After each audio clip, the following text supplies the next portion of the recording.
Good morning my dear student. I am Sushmita Yadav. Study point centre में आप सभी का स्वागत करते हैं। आज हम आप लोगों के लिए लाए हैं interrogative sentence main point. Interrogative sentence चाहे वो किसी भी टेंस का हो, प्रेजेंट टेंस का हो, पास्ट टेंस का हो, फ्यूचर टेंस का हो, ठीक है। सभी के टेंस में इंट्रोगेटिव होता है, चाहे वो प्रेजेंट के चारों पार्ट का टेंस हो, चाहे पास्ट के चारों पार्ट का टेंस हो, चाहे फ्यूचर के चारों पार्ट का टेंस हो, लेकिन सब में इंट्रोगेटिव होता है। इंट्रोगेटिव को हमने दो भागों में बांटा है अकॉर्डिंग टू अपने रूल के हिसाब से। एक बनाया है सिंपल इंट्रोगेटिव और दूसरा मेन इंट्रोगेटिव। लेकिन हम यहाँ पे आप लोगों को बता रहे हैं कि जो मेन इंट्रोगेटिव होता है उसमें कुछ प्रॉब्लम क्रिएट होती है। क्या प्रॉब्लम क्रिएट होती है? वहाँ पे पहली प्रॉब्लम है, देखिए हम आपको बता रहे हैं, हाउ मेनी आ जाता है कहीं कहीं, ठीक है। हाउ मेनी का अर्थ क्या होता है पहले आप ये जानो।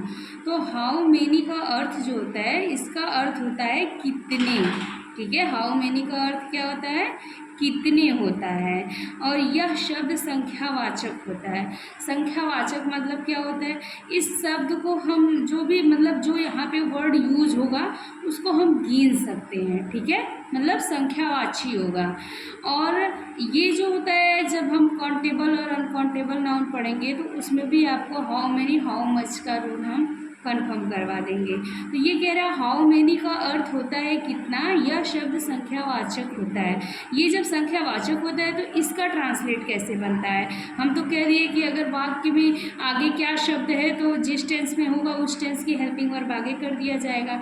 और मेन इंट्रोगेटिव में अगर आ जाएगा कौन, क्यों, कब, कहाँ, ऐसे सेंटेंस अगर आ गए तो हम कहते हैं कि पहले WH टाइप वर्ड लिखते हैं, फिर हेल्पिंग वर्ब लिखते हैं, फिर सब्जेक्ट लिखते हैं और फिर उसके बाद मेन वर्ब, ऑब्जेक्ट और अदर वर्ड लिखते हैं। लेकिन यहाँ पर कैसे ट्रांसलेट बनेगा? अगर आ गया ट्रांसलेट में मैदान में कितने लड़के खेल रहे हैं, ठीक है। अगर मैदान में कितने लड़के खेल रहे हैं, अगर कितने शब्द आ गया है तो कितने शब्द की अंग्रेजी बनाते समय मेन पॉइंट यही आपकी, हमने बताया कि इंट्रोगेटिव सेंटेंस मेन पॉइंट, तो यही आपके मेन बिंदु है।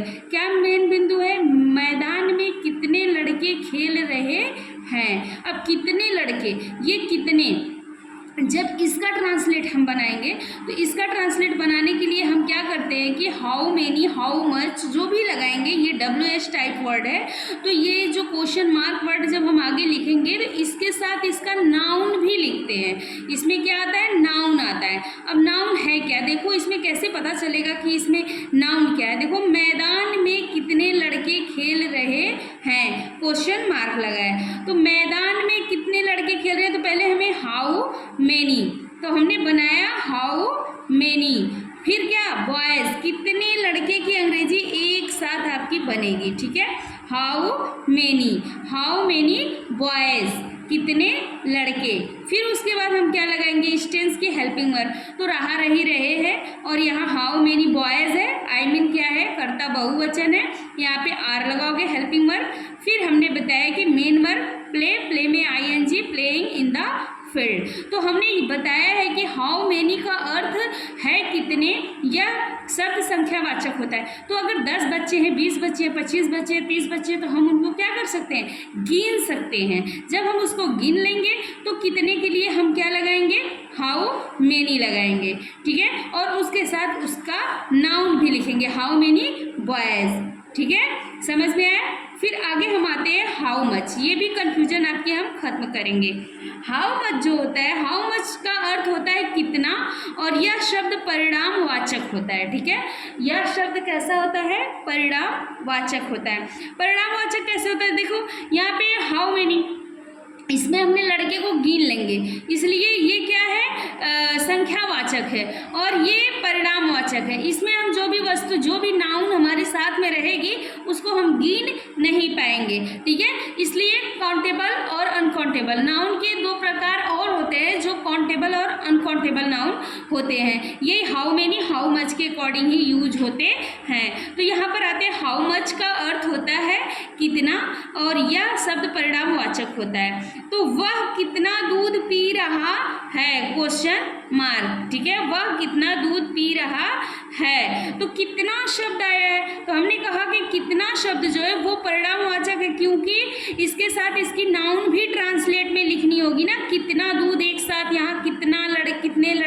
साथ। तो कितने की अंग्रेजी तो हमने हाउ मेनी बताया, क्यों बताया, क्योंकि ये क्या है, इसको हम गिन सकते हैं, ये काउंटेबल नाउन है, ठीक है। नाउन जो है मेरा लड़के, ये काउंटेबल नाउन है, तो इसे हम गिन सकते हैं। लेकिन ये दूध भी तो कोई पदार्थ ही है ना, मटेरियल नाउन है ना, तो ये कितना दूध, तो हाउ मच मिल्क, तो हम मिल्क को गिन नहीं सकते हैं, ठीक है। इसलिए इसे क्या बोले हैं, परिणामवाचक बोले हैं। तो हाउ मच मिल्क, उसके साथ उसका नाउन लगेगा, फिर हेल्पिंग वर्ब, ठीक है, और फिर ही ड्रिंक, ठीक है, क्या हो जाएगा, ही ड्रिंक, क्योंकि यहाँ पे इसका सब्जेक्ट भी लिखना होगा। How many milk is he drinking, यहाँ पे क्वेश्चन मार्क, वो कितना दूध पी रहा है। आई होप आप लोगों को ये ट्रांसलेट समझ में आ गया होगा। अब आते हैं रूल नंबर 3 पे। किसे, था या किसको के लिए क्या लगाते हैं, हुम लगाते हैं। हुम का प्रयोग किया जाता है, जैसे तुम किसे पढ़ा रहे हो, क्या है, तुम किसे पढ़ा रहे हो, ये यहाँ पे देखो हुम, हम किसे के लिए क्या लगाएंगे, हुम आर यू टीचिंग, यहाँ क्वेश्चन मार्क लगेगा, ठीक है। फिर उसके बाद है चौथा रूल, किसके के लिए क्या लगेगा, हुज लगेगा। हुज का प्रयोग करते हैं, जैसे सीता किसकी पुस्तक पढ़ रही है, तो हुज इज सीता, ठीक है। रीडिंग, क्या, whose is Sita, whose means किसकी, इज मीन्स है Sita means Sita, reading means पढ़ रही है, क्या, रीडिंग बुक, यहाँ पे क्या लगेगा, बुक लगेगा, यहाँ पे तब क्वेश्चन मार्क लगेगा, ठीक है।